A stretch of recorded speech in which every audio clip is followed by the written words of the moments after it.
ഒരുപാട് കഷ്ടപ്പെട്ട് നമുക്ക് ഇഷ്ടപ്പെട്ട ഒരാളെ നമ്മളെ ഇഷ്ടപ്പെടുത്തി എടുത്തു കഴിഞ്ഞ് അങ്ങനെ നല്ല രീതിയിൽ ആ പ്രണയം മുന്നോട്ട് പോകുന്ന സമയത്ത് നമ്മുടെ ചുറ്റിനുമുള്ള പല കാര്യങ്ങൾ ആ ഒരു പ്രണയത്തെ മുന്നോട്ട് കൊണ്ടുപോകാൻ സമ്മതിക്കാത്ത ഒരു അവസ്ഥ ഉണ്ടാക്കിയാലോ? അത്രയും കഷ്ടപ്പെട്ട് ഇത്രയും നേടിയെടുത്തതിന് എന്തർത്ഥമാണ് പിന്നെ ഉള്ളത്? അങ്ങനെ ഒരു സാഹചര്യത്തിൽ നിങ്ങൾ എന്ത് ചെയ്യും? ചുറ്റിനും എന്ത് നടന്നാലും ഒരു കുഴപ്പമില്ലെന്ന് പറഞ്ഞ് പ്രണയം മുന്നോട്ട് കൊണ്ടുപോകുമോ, അതോ ചുറ്റിനുമുള്ളവർക്ക് വേണ്ടി നിങ്ങളുടെ ഇഷ്ടം വേണ്ടാന്ന് വെക്കുവോ? ഇവിടെ അതിമനോഹരമായ ഒരു പ്രണയമായിരുന്നു അവർക്കിടയിൽ ഉണ്ടായിരുന്നത്. പക്ഷെ അതിന് പിന്നീട് എന്താണ് സംഭവിച്ചത്? ഒരു ഹാപ്പി എൻഡിങ് ആയിരുന്നോ, അതോ കണ്ടിരുന്നവരുടെ കണ്ണ് നിറയിച്ച കഥയായിരുന്നോ അവരുടെ പ്രണയം എന്നറിയാനായി 2016 റിലീസായ so you are still here അഥവാ നെവർ ഗോൺ എന്ന കഥയൊന്ന് കേട്ടാലോ? വേഗം തന്നെ വീഡിയോയിലേക്ക് എടുക്കാം. അതിനു മുന്നേ ഇതുപോലത്തെ വീഡിയോസ് കാണാൻ നിങ്ങൾക്ക് ഇഷ്ടമാണെങ്കിൽ മറക്കാതെ ഇപ്പോൾ തന്നെ നമ്മുടെ ചാനൽ ഒന്ന് സബ്സ്ക്രൈബ് ചെയ്യാം. കഥ തുടങ്ങുന്നത് നമ്മുടെ കഥാനായികയായ യൂജിനെ കാണിച്ചുകൊണ്ടാണ്. യൂജിന്റെ റോഡിലൂടെ ആരെയോ കാണാനായി നടക്കുന്നു. ആ ഒരു സമയത്ത്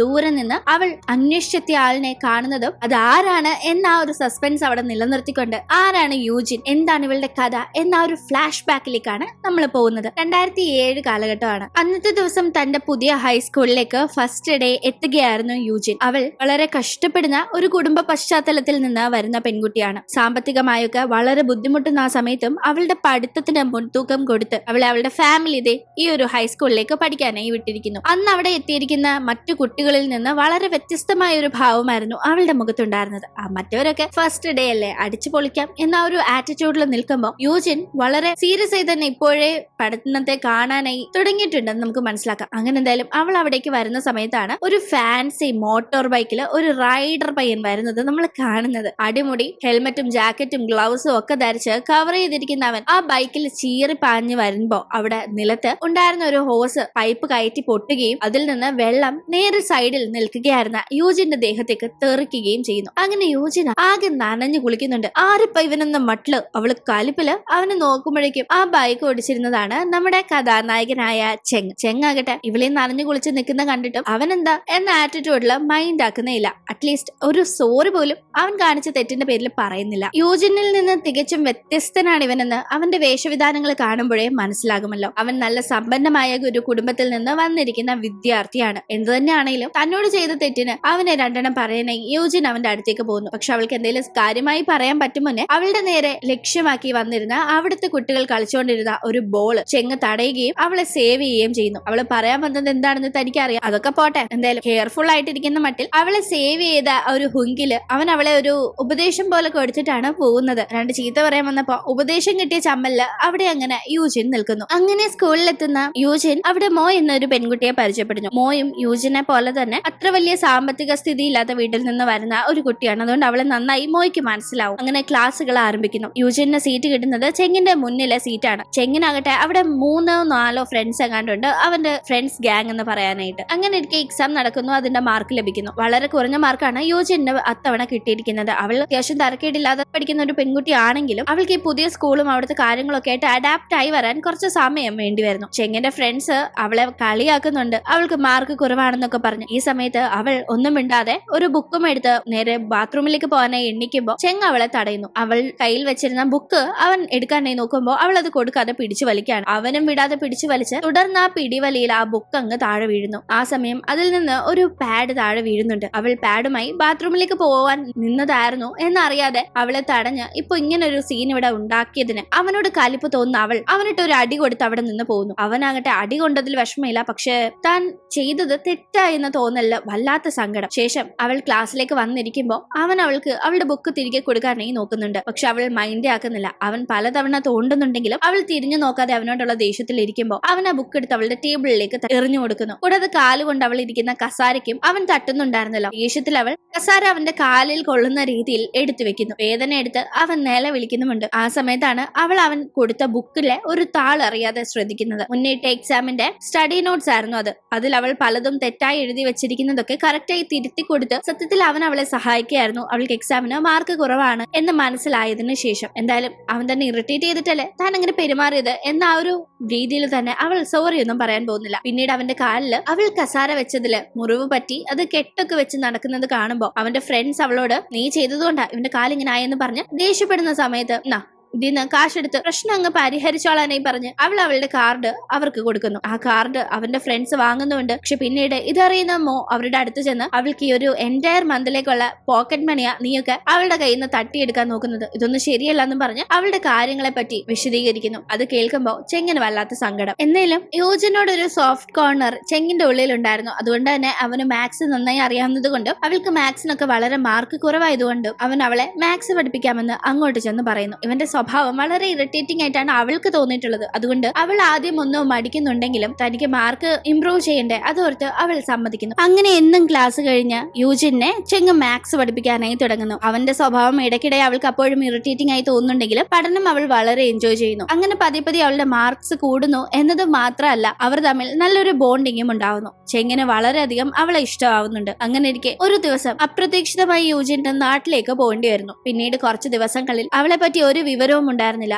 ചെങ്ങാകട്ടെ അവളെ കാണാതെ വളരെ ഗ്ലൂമി ആയിക്കൊണ്ടിരുന്നു. അവൻ ഒരു മൂഡും ഇല്ലാതെ വളരെ ബോർ അടിച്ചിരിക്കുന്ന സമയത്ത് അവളുടെ സീറ്റില് വേറൊരാൾ ഇരിക്കുന്നത് പോലും അവൻ ഇഷ്ടപ്പെടുന്നുണ്ടായിരുന്നില്ല. അത്രയേറെ അവൻ അവളെ മിസ് ചെയ്യുന്നുണ്ടായിരുന്നു. അങ്ങനെ ഇരിക്കെ ഒരു ദിവസം അവൾ എത്തിയെന്ന ന്യൂസ് അറിഞ്ഞ് അവൻ അവളെ കാണാനായി ഹോസ്റ്റലിന്റെ അവിടേക്ക് ചെല്ലുന്നുണ്ട്. പക്ഷെ അവൾ അവനെ കാണാൻ കൂട്ടാക്കാതെ വളരെ സങ്കടത്തിലായിരുന്നു. അപ്പോഴാണ് അവന് മനസ്സിലാവുന്നത് അവളുടെ അച്ഛൻ മരണപ്പെട്ടുവെന്നും അതുമായി ബന്ധപ്പെട്ടാണ് അവൾ നാട്ടിലേക്ക് പോയിരുന്നതെന്നും. അങ്ങനെ ദിവസങ്ങൾ കടന്നു പോകുന്നു. അവരുടെ പഠനവും മുന്നോട്ട് പോകുന്നുണ്ട്. ചെങ്ങിന് അപ്പോഴും യൂജിനോടുള്ള പ്രണയം ഒരു കോട്ടവും തട്ടാതെ മുന്നോട്ട് തന്നെയുണ്ട്. യൂജിൻ ചെങ്ങ് തന്നെ ഇഷ്ടപ്പെടുന്നു എന്നറിഞ്ഞിട്ടും അതിനൊരു അപ്രൂവലും കൊടുക്കുന്നില്ല. ദിവസങ്ങൾ കൊഴിഞ്ഞ് ഇവരുടെ ഗ്രാജുവേഷൻ ദിവസം എത്തുന്നു. ഹൈസ്കൂൾ പഠനം അവസാനിച്ച് കോളേജിലേക്ക് പോകുന്ന നാളുകൾ. ഫെയർവെൽ ഫംഗ്ഷൻ നടക്കുന്ന സമയം ചെങ്ങ് തന്റെ കൂടെ ഡാൻസ് ചെയ്യാനായി യൂജിനെ ക്ഷണിക്കുന്നു. അവൾ ഡാൻസ് ചെയ്യുന്നുമുണ്ട്. ഡാൻസിന്റെ ഒടുക്കം അവനെ കിസ് ചെയ്യുന്നുമുണ്ട്. ഈ കിസ് തന്റെ പ്രണയത്തിന് അവൾ തരുന്ന അപ്രൂവൽ ആണെന്ന് അവൻ കരുതുന്നുണ്ടെങ്കിലും യഥാർത്ഥത്തിൽ അതൊരു ഫെയർവെൽ കിസ് ആയിരുന്നു. അവനുമായുള്ള എല്ലാ നല്ല ഓർമ്മകളും ഇവിടെ ഉപേക്ഷിച്ച് പോകാനായി അവൾ ആഗ്രഹിക്കുന്നു. കാരണം അവന്റെയും അവളുടെയും ഫാമിലീസ് തമ്മിൽ വലിയ വ്യത്യാസങ്ങളുണ്ട്. ഒരിക്കലും തങ്ങൾ തമ്മിലുള്ള പ്രണയം സെറ്റ് ആവില്ല, അത് ഒരുപാട് സങ്കടത്തിലേക്ക് തന്നെ നയിക്കും എന്നതുകൊണ്ടാണ് അവൾ അങ്ങനെ ഒരു വിടപറച്ചിൽ അവിടെ നടത്തുന്നത്. അങ്ങനെ അവർ പിരിയുന്നു. ചെങ്ങിന് അത് താങ്ങാവുന്നതിലും അപ്പുറമായിരുന്നെങ്കിലും അവൾ അങ്ങനെ ഒരു തീരുമാനം എടുത്തു പോകുമ്പോൾ അവളെ തടഞ്ഞു നിർത്താൻ അവനാവില്ലല്ലോ. അങ്ങനെ ഈ സംഭവങ്ങൾക്ക് ഒരു വർഷത്തിന് ശേഷം നമ്മൾ കാണുമ്പോൾ ഇപ്പോൾ ഒരു യൂണിവേഴ്സിറ്റി വിദ്യാർത്ഥിനിയാണ് യൂജിൻ. അവളുടെ പഠന ആവശ്യങ്ങൾക്കും മറ്റ് പോക്കറ്റ് മണിക്കുമൊക്കെയായി അവൾ യൂണിവേഴ്സിറ്റി ലൈബ്രറിയിൽ പാർട്ട് ടൈം ജോലിക്ക് പോകുന്നുണ്ട്. അവിടെ വെച്ച് അവൾ അവളുടെ ഒരു സീനിയറായ റെന്നിനെ പരിചയപ്പെടുന്നു. റെന്നിനെ അവൾക്ക് വലിയ ഒരു കൂട്ടായിട്ടാണ് അവിടെ തോന്നുന്നത്. രണ്ടുപേരും അങ്ങനെ ഒന്നിച്ച് അവിടെ ജോലിയൊക്കെ ചെയ്ത് പോകുന്നതിന്റെ ഇടയിൽ ഒരു ദിവസം അവൾ അപ്രതീക്ഷിതമായി ചെങ്ങിനെ കാണുന്നു. ഏതാണ്ട് ഒരു വർഷമായല്ലോ ഇവർ തമ്മിൽ കണ്ടിട്ട്. അത് ഒരു ഓക്വേർഡ് ആയ ഒരു മീറ്റിംഗ് ആയിട്ടാണ് അവൾക്ക് തോന്നുന്നത്. അവനാകട്ടെ ഇവള് തന്നെ വേണ്ടാന്ന് പറഞ്ഞ് ഇട്ടിട്ട് പോയതാണ് എന്ന ആ ഒരു ദേഷ്യമില്ലാതെ വളരെ കാര്യമായി അവളോട് പെരുമാറുന്നു. കൂടെ അവന്റെ സഹോദരിയും വന്നിട്ടുണ്ടായിരുന്നു. എന്തായാലും അങ്ങനെ അവരവിടെ നിൽക്കുന്ന സമയത്ത് യൂജിനെ കണ്ട് ഇങ്ങോട്ടേക്ക് എത്തുന്നു. യൂജിന്റെ ബോയ് ഫ്രണ്ട് ആണെന്ന് പറഞ്ഞ് ചെങ്ങ് റെന്നിനെ പരിചയപ്പെടുമ്പോ അങ്ങനൊന്നും അല്ല, എന്റെ പഴയ ഒരു ക്ലാസ്മേറ്റ് അത്രേ ഉള്ളൂ എന്ന് അവൾ തിരുത്തുന്നു. അങ്ങനെ ഇവരെല്ലാവരും കൂടി ഒരു ചെറിയ യാത്ര പുറപ്പെടുകയാണ് അവിടെ അടുത്തായുള്ള ഒരു ക്ഷേത്രത്തിലേക്ക്. ആ ഒരു സമയത്ത് അവിടെ പ്രാർത്ഥിക്കുമ്പോഴും ശേഷം താൻ നടക്കാനായി ആഗ്രഹിക്കുന്ന ആഗ്രഹം ഒരു പേപ്പറിൽ എഴുതുമ്പോഴുമെല്ലാം എന്താണ് ഇവൻ ആഗ്രഹമായി എഴുതുന്നത് എന്ന് അറിയാൻ ഒരു ക്യൂരിയോസിറ്റി യൂജിനുണ്ടായിരുന്നു. അതുകൊണ്ട് തന്നെ അവൾ ചെങ്ങ് എന്താണ് എഴുതുന്നത് എന്ന് എത്തിക്കുത്തി നോക്കാൻ നോക്കുന്നുണ്ടെങ്കിലും അവൻ അവളെ കാട്ടിക്കൊടുക്കുന്നില്ല. കൂടാതെ ആ ട്രിപ്പിനിടയിൽ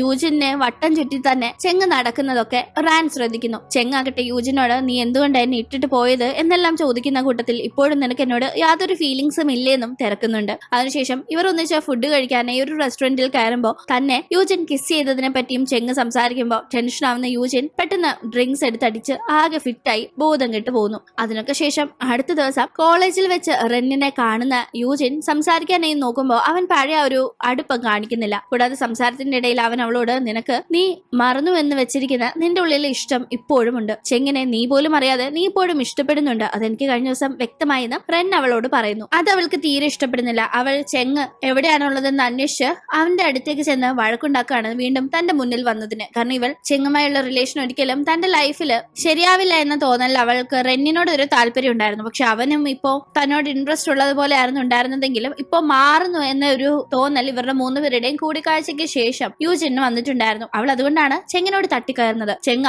അവൻ അത്രയും ആത്മാർത്ഥമായി അവളെ സ്നേഹിച്ചിട്ടും അവൾ അവനെ ഉപേക്ഷിച്ചു പോയതിൽ നല്ല സങ്കടത്തിലായിരുന്നു ഉണ്ടായിരുന്നതെന്ന് അവളോട് ഇപ്പൊ വിശദീകരിക്കുന്നു. എന്തായാലും ഇനി എന്റെ മുന്നിൽ വരരുതെന്ന് പറഞ്ഞ് അവൾ അങ്ങ് പോകുന്നു. അങ്ങനെ ഏതാണ്ട് ഒരു വർഷം കഴിയുമ്പോ ഇപ്പൊ റെൻ സീനിയർ ആയിരുന്നല്ലോ. അവന്റെ പഠനമൊക്കെ കഴിഞ്ഞ് അവൻ ഗ്രാജുവേറ്റഡ് ആയി പോകുന്നു. അങ്ങനെ യൂജിന്റെ ലൈഫ് മുന്നോട്ട് പോകുമ്പോഴാണ് അമ്മ അവളെ അത്യാവശ്യത്തിൽ നാട്ടിലേക്ക് വിളിപ്പിക്കുന്നത്. നാട്ടിൽ ചെല്ലുന്ന അവൾ അമ്മ ഇപ്പൊ ഒറ്റയ്ക്കാണല്ലോ അച്ഛന്റെ മരണശേഷം, അതുകൊണ്ട് ഒരു വിവാഹം ചെയ്യാൻ ആഗ്രഹിക്കുന്നെന്നും അവരുടെ ഫാമിലിക്ക് വളരെ ഹെൽപ്പ് ആയിട്ടുണ്ടായിരുന്നു ഉണ്ടായിരുന്ന യൂജിന് നന്നായി അറിയാവുന്ന ഒരു അങ്കിളിനെ തന്നെയാണ് അമ്മ വിവാഹം ചെയ്യാൻ ആഗ്രഹിക്കുന്നതെന്ന് മനസ്സിലാക്കുന്ന അവൾ അമ്മയുടെ സന്തോഷത്തിന് വേണ്ടി അതിന് സമ്മതം അറിയിക്കുന്നു. അങ്ങനെ അവൾ അവിടെ ഉള്ളപ്പോഴാണ് അപ്രതീക്ഷിതമായി അവളെ കാണാനായി ചെങ്ങെത്തുന്നത്. ചെങ്ങിന്റെ അമ്മ ഇവരുടെ ഈ ഗ്രാമത്തിൽ ഒരു പുതിയ ബിസിനസ് സ്റ്റാർട്ട് ചെയ്തിട്ടുണ്ട്. അപ്പൊ അതിന്റെ ഭാഗമായിട്ട് അമ്മ ഇവിടെയുണ്ട്, ഇവനും ഇവിടെ തന്നെയുണ്ട്. എന്തായാലും അവിടെ വെച്ച് അങ്ങനെ കണ്ടും മിണ്ടിയും വീണ്ടും രണ്ടുപേർക്കും ഇടയിലെ റിലേഷൻ മുട്ടിട്ട് തുടങ്ങുന്നു. യൂജിൻ അവനോട് താല്പര്യമില്ലാതെ അവോയ്ഡ് ചെയ്ത് വിട്ടിരുന്നതൊക്കെ മാറി കാര്യമായി തന്നെ സംസാരിച്ച് പെരുമാറുന്നു. അങ്ങനെ ഗ്രാജുവേഷന് ശേഷം ബെയ്ജിങ്ങിലേക്ക് വരണം, അവിടെയാണല്ലോ ഞാനുള്ളത്, അവിടെ നീ ജോലി ചെയ്ത് നമുക്ക് നല്ല രീതിയിൽ അവിടെ കാര്യങ്ങൾ മുന്നോട്ട് കൊണ്ടുപോകാമെന്ന്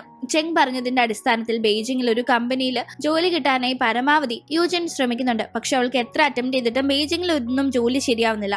ആ സമയത്താണ് ഷാങ്കായി എന്ന് പറഞ്ഞ സ്ഥലത്ത് അവൾക്ക് ഒരു ജോലി സെറ്റ് ആവുന്നത്. തുടർന്ന് തന്റെ നിലനിൽപ്പിന് ജോലി വളരെ അത്യാവശ്യമാണല്ലോ എന്നതുകൊണ്ട് അവൾ ആ ജോലി അക്സെപ്റ്റ് ചെയ്യുന്നു. അപ്പോഴാണ് അവൾക്ക് ബെയ്ജിങ്ങില് ജോലി ശരിയാക്കി എന്ന കാര്യം പറഞ്ഞ ചെങ്ങിന്റെ ഫോൺ കോൾ അവൾക്ക് വരുന്നത്. ഓൾറെഡി അവൾ വേറൊരു ജോലി തരപ്പെട്ടു എന്ന കാര്യമൊക്കെ പറയുമ്പോൾ അവന് ദേഷ്യമെന്ന് കോൾ കട്ട് ചെയ്യുന്നു. അവൾ ഇപ്പൊ നടന്ന മിസ്അണ്ടർസ്റ്റാൻഡിങ് തന്റെ ഭാഗത്തുനിന്ന് വന്നതാണ്, താൻ കുറച്ചുകൂടെ വെയിറ്റ് ചെയ്ത് കാര്യങ്ങൾ പ്രൊസീഡ് ചെയ്യണമായിരുന്നു എന്ന തോന്നലിന്റെ പുറത്ത് അവനെ കാണാനായി അവനുള്ള സ്ഥലത്തേക്ക് പുറപ്പെട്ടു പോകുന്നു. യാത്രാമധ്യേ അവൻ അവളെ ഫോൺ ചെയ്ത് മുന്നേ ദേഷ്യത്തിൽ സംസാരിച്ചതിന് സോറി ചോദിക്കുന്നു. ഒപ്പം തന്നെ അവനും അവളെ കാണാനായി വരികയാണെന്ന് അറിയിക്കുന്നു. രണ്ടുപേരും പരസ്പരം കാണാനായി യാത്ര പുറപ്പെട്ടിരിക്കുന്നത് കൊണ്ട് തന്നെ അവർ രണ്ടുപേർക്കും കൺവീനിയന്റ് ആയിട്ടുള്ള ഒരു സ്ഥലത്ത് കണ്ടുമുട്ടുന്നു. ഒന്നിച്ച് ടൈം സ്പെൻഡ് ചെയ്യുന്നു. പിണക്കങ്ങളൊക്കെ മറന്ന് വളരെ ഹാപ്പി ആവുന്നു. അങ്ങനെ വീണ്ടും കുറെ ദിവസങ്ങൾ കടന്നു പോകുന്നു. ഇപ്പൊ നമ്മൾ കാണുന്നത് ഒരു ഫംഗ്ഷൻ അറ്റൻഡ് ചെയ്യാനായി യൂജിനെയും കൂട്ടിക്കൊണ്ട് പോകുന്ന ചെങ്ങാണ്. അവിടെ വെച്ചാണ് ചെങ്ങിന്റെ സഹോദരിയെ കല്യാണം കഴിക്കാൻ പോകുന്നത് റെൻ ആണെന്ന കാര്യം കാണുന്നത്. റെൻ മുന്നേ തന്നെ ഒരിക്കൽ ചെങ്ങിന്റെ സഹോദരിയെ കണ്ടിട്ടുണ്ടായിരുന്നല്ലോ. കൂടാതെ ഈ റെൻ ആകട്ടെ അവളെ ഇപ്പോൾ കല്യാണം കഴിക്കാൻ പോകുന്നത് അവളുടെ സ്വത്ത് കണ്ടിട്ടാണെന്ന് ചെങ്ങിനും യൂജിനും നന്നായിട്ട് അറിയാം. പക്ഷെ അത് ചെങ്ങിന്റെ സഹോദരി കേൾക്കുന്നേയില്ല. അവൾ പ്രണയം തലയ്ക്ക് പിടിച്ച് നടക്കുകയാണ്. അങ്ങനെ കാര്യങ്ങൾ മുന്നോട്ട് പോകുന്ന സമയത്താണ് യൂജിന്റെ സ്റ്റെപ്പ് ഫാദർ അവളുടെ അമ്മയുടെ അസുഖത്തെ പറ്റി അവളെ അറിയിക്കുന്നത്. അമ്മയ്ക്ക് ക്യാൻസർ ആണെന്നും മുന്നേ തന്നെ യൂജിന്റെ അച്ഛൻ ഈ ഒരു വിവരം അറിയാമായിരുന്നെന്നും അതിന്റെ ഭാഗമായി ചികിത്സയ്ക്കൊക്കെ അച്ഛൻ ജോലി ചെയ്തിരുന്ന കമ്പനിയിൽ നിന്ന് കുറച്ച് കാശ് കടം വാങ്ങിയിട്ടുണ്ടായിരുന്നെന്നും അതിപ്പോ തിരിച്ചടയ്ക്കണമെന്നുമെല്ലാം ഇദ്ദേഹത്തിൽ നിന്ന് അറിയുന്ന അവൾ കാശ് സംഘടിപ്പിക്കാനായി നെട്ടോട്ടം ഓടുകയാണ്. അവൾ പക്ഷെ ചെങ്ങിനോട് അത് ചോദിക്കുന്നില്ല. ഇനിയൊരു പക്ഷേ അവനുമായുള്ള തന്റെ റിലേഷൻ സാമ്പത്തികമായി താൻ മുതലെടുക്കുകയാണ് എന്ന് അവൻ കരുതിയാലോ എന്ന് കരുതി. പക്ഷെ ഇതറിയുന്ന അവൻ അങ്ങോട്ട് വോളണ്ടറി ആയി അവളെ സഹായിക്കുന്നുണ്ട്. വേണ്ട കാശും കാര്യങ്ങളും എല്ലാം അറേഞ്ച് ചെയ്ത് കൊടുക്കുമ്പോൾ അവൾ അത് അക്സെപ്റ്റ് ചെയ്യുന്നില്ല. ഞാൻ റെന്നിൽ നിന്ന് കാശൊക്കെ വാങ്ങിച്ചിട്ടുണ്ട്, അത് മതിയെന്ന് അവൾ പറയുമ്പോൾ എന്നെക്കാളേറെ നിനക്ക് വലുത് അവനാണോ, എന്താ നിന്റെ കാര്യങ്ങളൊന്നും എന്നോട് പറയാത്തതെന്ന് ചോദിച്ച് തന്നോട് സഹായം ചോദിക്കാത്തതിന്റെ ദേഷ്യം അവൻ അവളോട് തീർക്കുന്നു. കൂടാതെ അവൻ ആ കാശ് എടുത്തുകൊണ്ട് പോയി റെന്നിന്റെ മുഖത്തേക്ക് വലിച്ചെറിഞ്ഞു കൊടുക്കുന്നുണ്ട്. ഞങ്ങളുടെ കാര്യങ്ങൾ ഞങ്ങൾ നോക്കിക്കോളാം, നീ ഒരു രീതിയിലും അതിൽ ഇടപെടരുതെന്ന് പറഞ്ഞു. കാരണം ഇവൻ നല്ല ഉദ്ദേശമുള്ള ഒരാളല്ലെന്നും ഇപ്പോൾ സഹായം ചെയ്തിട്ട് ഫ്യൂച്ചറിൽ അത് മുതലെടുക്കാൻ ചാൻസ് ഉണ്ടെന്നും സ്വത്തിന് വേണ്ടി തന്റെ സഹോദരിയുടെ പുറകെ അവൻ നടക്കുന്ന കാര്യം അറിയാവുന്നത് കൊണ്ട് തന്നെ ചെങ്ങിന് മനസ്സിലാവുന്നു. കൂടാതെ ചെങ് യൂജിന്റെ കാര്യത്തിൽ ആകെ അപ്സെറ്റ് ആയി ഡ്രിങ്ക്സ് അടിച്ച് ഫിറ്റ് ആവുന്നു. അവന്റെ കൂടെ യൂജിന്റെ ബെസ്റ്റ് ഫ്രണ്ട് ആയിരുന്ന മോയും മോയുടെ ഇപ്പോഴത്തെ ബോയ് ഫ്രണ്ട് ആയ ചെങ്ങിന്റെ തന്നെ ബെസ്റ്റ് ഫ്രണ്ട് ആയിരുന്ന പയ്യനും ഉണ്ട്. എന്തായാലും ഒരുവിധം മോ പറഞ്ഞ് അവിടേക്ക് എത്തുന്ന യൂജിൻ ചെങ്ങിനെ അവിടെ നിന്ന് കൂട്ടിക്കൊണ്ടു പോകുന്നു. ശേഷം അപ്പോഴും അവന് ബോധം വരുന്ന സമയത്തും അവൾ ഏതാണ്ട് വളരെ ഫോർമലായ രീതിയിലാണ് അവനോട് പെരുമാറുന്നത്. ഇവൻ തന്റെ ബോയ് ഫ്രണ്ട് ആണ്, ഇവൻ തന്നെ സഹായിക്കുന്നതൊക്കെ ഒരു സിമ്പതിയായി കാണേണ്ട കാര്യമില്ല എന്ന രീതിയിലൊന്നുമില്ല. ഏതാണ്ട് ഇവനോട് താൻ വലിയ കടക്കാരിയാണെന്ന രീതിയിൽ തന്നെ ആറ്റിറ്റ്യൂഡ് ഇട്ട് അവള് പെരുമാറുമ്പോ ദേഷ്യം വരുന്ന അവൻ നിനക്കിപ്പോഴും എന്നെ നിന്റെ ഒരാളായിട്ട് കാണാൻ കഴിയുന്നില്ല, നീ എന്നെ ഇപ്പോഴും ഒരു അകൽച്ചയുടെ രീതിയിലാണ് കാണുന്നത്. അപ്പൊ പിന്നെ ഇത്രയും വർഷമായിട്ടും നിനക്ക് എന്നെ മനസ്സിലാക്കാൻ കഴിഞ്ഞില്ലെങ്കിൽ ഇനി ഈ റിലേഷൻ മുന്നോട്ട് കൊണ്ടുപോകുന്നതിൽ ഒരു അർത്ഥവും എനിക്ക് തോന്നുന്നില്ല എന്നും പറഞ്ഞ് അവൻ ആ ബന്ധം അവസാനിപ്പിക്കാനായി അവളോട് പറയുന്നു. അവളും ആ ഒരു തീരുമാനം കേട്ട് കരയുക എന്നതല്ലാതെ മറ്റൊന്നും എതിർത്ത് പറയുന്നില്ല. അങ്ങനെ ആ ഒരു സംഭവത്തിന് ശേഷം ഏതാണ്ട് 2 വർഷങ്ങൾ കഴിഞ്ഞ് നമ്മൾ കാണുമ്പോൾ ഇപ്പോ പ്രാർത്ഥിക്കാൻ പോയിരിക്കുകയാണ് യൂജിൻ. പണ്ട് അവൾ ചെങ്ങിന്റെ കൂടെ വന്നിട്ടുള്ള അതേ ആരാധനാലയത്തിലേക്ക് തന്നെ. വർഷങ്ങൾ 2 കഴിഞ്ഞു പോയെങ്കിലും സെപ്പറേഷന് ശേഷം ഇപ്പോഴും ചെങ്ങിന്റെ ഓർമ്മകൾ അവളുടെ ഉള്ളിൽ നിന്ന് മാഞ്ഞിട്ടില്ല. അതുകൊണ്ട് തന്നെ മുന്നൊരിക്കൽ അവന്റെ കൂടെ ഇവിടെ വന്ന സമയത്ത് ഇവിടെ ആഗ്രഹങ്ങളെ പൂർത്തീകരിക്കാനായി ഒരു ബുക്കിൽ എഴുതുന്ന ആചാരമുണ്ട്. അവൻ എന്താണെന്ന് എഴുതിയതെന്ന് ഇപ്പോൾ അവൾക്ക് അറിയാൻ ഒരു ആകാംക്ഷ. അവൾ വളരെ കഷ്ടപ്പെട്ടിട്ടാണെങ്കിലും കുറച്ച് വർഷങ്ങൾക്ക് മുന്നേ ഇവിടെ വന്നപ്പോൾ എഴുതിയ ആ ഒരു ബുക്ക് തപ്പിയെടുക്കുകയും അതിൽ നിന്ന് അവന്റെ ആഗ്രഹം എന്താണെന്നത് തപ്പി കണ്ടുപിടിക്കുകയും ചെയ്യുന്നു. അത് അവളുടെ പേരായിരുന്നു. അതെ, അവളെ സ്വന്തമാക്കുക എന്നതായിരുന്നു അന്ന് അവൻ ആഗ്രഹിച്ചിരുന്നത് എന്ന് കാണുന്ന അവൾക്ക് ഇനിയിപ്പോ അവളെ കൺട്രോൾ ചെയ്യാൻ സാധിക്കുന്നില്ല. അവനെ കാണണം എന്ന ആഗ്രഹത്തിൽ അവൻ ഇപ്പോൾ എവിടെയാണുള്ളതെന്ന് അവൾ അന്വേഷിക്കുന്നു. അവൻ ന്യൂയോർക്കിലാണുള്ളതെന്ന് അറിയുന്ന അവൾ അവിടേക്ക് അവനെ അന്വേഷിച്ചു പോകുന്നുണ്ട്. അങ്ങനെ അവൾ അന്വേഷിച്ച് നടക്കുന്ന കാഴ്ചയാണ് കഥയുടെ തുടക്കത്തിൽ നമ്മൾ കണ്ടത്. അവൾ ആരെയോ കണ്ട് ഞെട്ടുന്നതും നമ്മൾ കണ്ടില്ലേ, അത് മറ്റാരെയല്ല ചെങ്ങിനെ തന്നെയാണ്. ദൂരെ നിന്ന് അവനെ കാണുന്ന അവൾ കാണുന്നത് ലൈഫില് എല്ലാവരും ആഗ്രഹിക്കുന്ന ഒരു സ്റ്റേറ്റില് സ്റ്റാറ്റസില് ഒക്കെ തന്റെ ലൈഫ് എത്തി നിൽക്കുന്ന ആ ഒരു സമയത്തും ഉള്ളിൽ ഒരു ശോകഭാവത്തിൽ നിൽക്കുന്ന ചെങ്ങിനെയാണ്. അവൻ ഇപ്പോഴും ആലോചിച്ച് നിൽക്കുന്നത്, വളരെയധികം മിസ് ചെയ്യുന്നത് വീണ്ടും കാണാൻ ആഗ്രഹിക്കുന്നത് ഒക്കെ തന്നെ തന്നെയാണെന്ന തിരിച്ചറിവിൽ അവനെ അന്വേഷിച്ചെത്തിയ യൂജിനും ദൂരെ നിന്ന് അവനെ നോക്കുന്നു. ഒരു വിളിപ്പാടകലെ ഇപ്പോ അവനുണ്ട്. അവന് കയ്യെത്തും ദൂരത്ത് അവളുണ്ടെന്ന് അറിയില്ലല്ലോ. അവന് പക്ഷെ തന്റെ കയ്യെത്തും ദൂരത്ത് അവളുണ്ടെന്ന് അറിയില്ല. ഉള്ളിൽ പണ്ട് മുതലേ പതിഞ്ഞിരിക്കുന്ന ഫാമിലി സ്റ്റേറ്റസിന്റെയും സോഷ്യൽ ഡിഫറൻസിന്റെയും വ്യത്യാസം മൂലം താൻ ഒരിക്കലും അവൾക്ക് ചേർന്ന ഒരാളല്ല എന്ന ധാരണ യൂജിനുണ്ട്. അവൾ അതൊക്കെ മൂലം തന്നെ അകറ്റി നിർത്തുകയാണ്. എത്രത്തോളം താനുമായി ക്ലോസ് ആണെന്ന് ഭാവിച്ചാലും തന്നെ അവൾ വേർതിരിച്ചു കാണുന്നു എന്നൊരു തോന്നൽ അവൾക്കുണ്ടെന്ന് അവനറിയാം. ആ ഒരു തോന്നൽ അതില്ലാണ്ടായാൽ മതി. രണ്ടുപേരും എന്നെ ഒന്നായവരാണ്. ആ ഒരു തെറ്റിദ്ധാരണ മാറി അവരുടെ പ്രണയം സന്തോഷകരമായ രീതിയിൽ പോവാൻ ആ ഒരേ ഒരു കാര്യം മതി. അങ്ങനെ വർഷങ്ങൾക്ക് ശേഷം ഇവിടെ വെച്ച് രണ്ടുപേരും കണ്ടുമുട്ടും എന്ന ഒരു ശുഭ പ്രതീക്ഷയോടുകൂടി ഈ ഒരു കഥ അവസാനിക്കുന്നു. തീർച്ചയായും ഇതൊരു ഹാപ്പി എൻഡിംഗ് ആയി തന്നെ പ്രേക്ഷകന് വിലയിരുത്താം. എന്തായാലും ഇന്നത്തെ ഈ ഒരു വീഡിയോ ഇഷ്ടപ്പെട്ടെങ്കിൽ മറക്കാതെ ലൈക്ക് ചെയ്തും ഷെയർ ചെയ്തും സബ്സ്ക്രൈബ് ചെയ്തും സപ്പോർട്ട് ചെയ്യുക. വീണ്ടും കാണും വരെ ബൈ.